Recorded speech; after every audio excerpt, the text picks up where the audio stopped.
Hello everyone, this is CJ Novo 992 and today we're back from the brand new video. And you might be able to tell there was a sigh of relief amongst that intro along with a smell, which means we got by the Kilmarnock test, we got by the McInnes test, we got by the hammer throws, backs to the wall, defensive style test that honestly kills any hope and joy of Scotland ever getting more money splashed back into that league. Listen, I'm not sitting here saying Kilmarnock was parting the bus, but what I will say is Kyle Lafferty spent the majority of the game at centre half. Honestly, it's tough to watch. Now, I know it's extremely cheeky right off the bat to be sitting saying this, but I just wanted to give a wee update. We are now less than 200 away from the channel dream of 55k. It's absolutely incredible to even say that. But yeah, just a wee reminder, if you are new around here or if you do want to help the channel out, there's less than 200 away now from the ultimate goal. So if you could help us out, that'd be greatly appreciated. But I know you want to get in to the fit boss. So let's talk about the magnum otis of parking the bus, which is none other than Kilmarnock. Now, again, I understand what they did, but it certainly doesn't make it any easier to actually watch. But thankfully, due to a couple old heads in the squad, a returning Buffalo to the team with a sprinkling of new signings, we actually made that game of football versus Kilmarnock actually pretty impressive at some points in terms of build-up play and flicks and tricks. And that kind of leads me right in to the match recap, because we're going to just get deep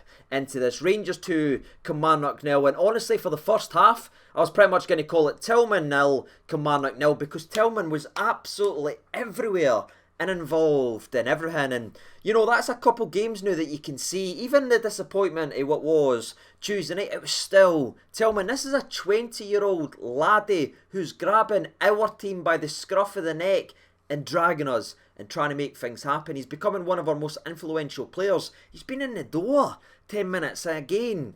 He's 20. This is sensational. I'd be getting that option to buy filled in and sent over the night. Genuinely, this guy is frightening, because you look at the start of this game, especially the first 15 minutes, Tillman.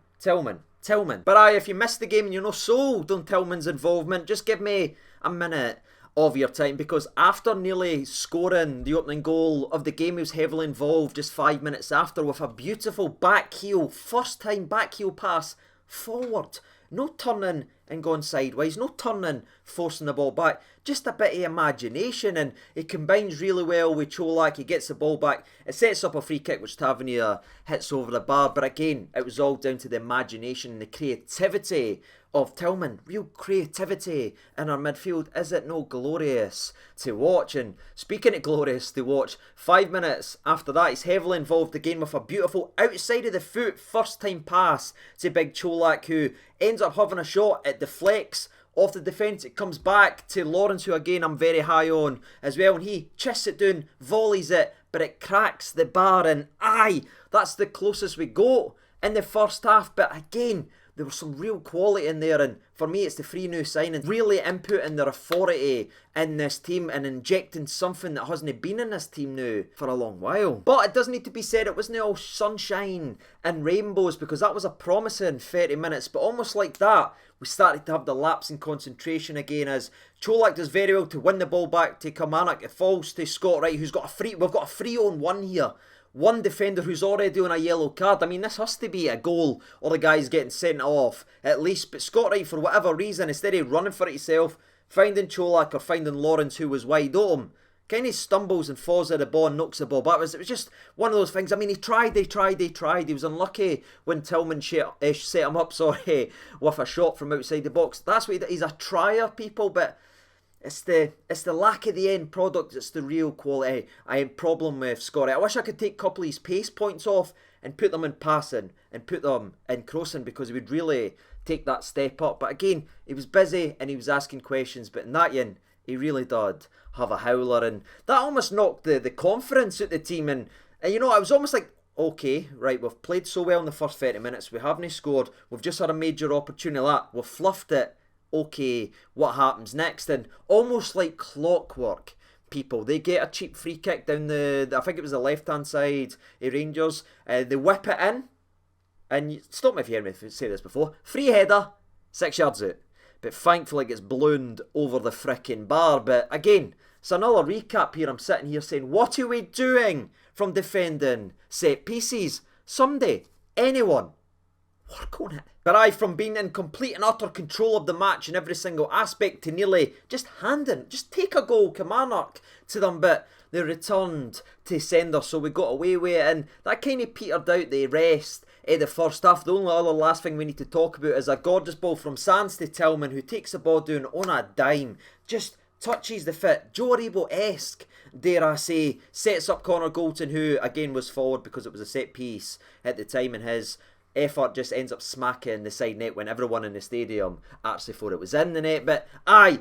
that kind of faltered for there, went into half time, and it was almost that case of, right, we've seen this before, we've started very well, we've not got what we've probably deserved in the game, but again, they are dangerous from every single set piece, especially the way that we defend. An early goal in this second half is vital, or Kilmarnock will be absolutely loving it if this continues going in late into the second half. And to be fair, the only change I was wanting to be made at half time for the first time, I only wanted one, and that was Rabi on for Scott Wright. Again, nothing personal to the lad, I think Rabi's got a bit more skill and a bit more composure when he's actually got the ball, and that was the key differences for me, because a lot of times we sent Scott Wright down and his pace was getting him there, but Colak was wanting it early and the ball was getting floated to the back or floated out. And again, I'm not picking on the lad there, I'm just saying what I've seen in the game. So I would have liked Rabi to come in, but we didn't make any changes going into the second half, and to be fair, there must have been some words said because we picked up our standards right away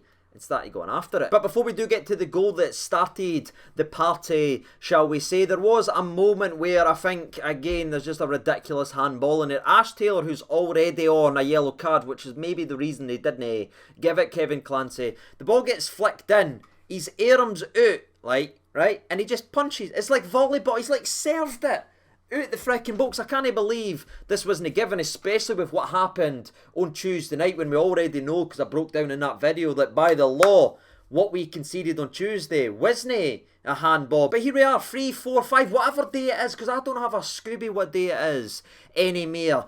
We're later on, and it's a clear handball, but this one isn't given, and there's a wee bit of adjustment in there because of what we conceded on Tuesday when it shouldn't have been a handball, and then there is a handball and we didn't get it. But aye, that's Scottish football, ladies and gentlemen, and to be fair, given what happened on Tuesday, maybe that's just referees these days. But aye, thankfully we didn't have to dwell on the clear and obvious error from the referee, who, again, in my opinion, shat it because he didn't want to send a player off, which makes it 2 weeks in a row now versus Rangers a referee hasn't sent the player off and let him off with a second yellow. But we get the goal, and the way we actually break down was kind of beautiful and kind of ugly, ladies and gentlemen, because we get the ball, Scott Wright's involved with it here, he fires a ball into Tillman, who does so well to get enough on the ball. He passes it back to Lundstrom, who again just does enough to get it into the direction, I believe, of Big Colak, who again does just enough, there's a wee bit of running theme, does just enough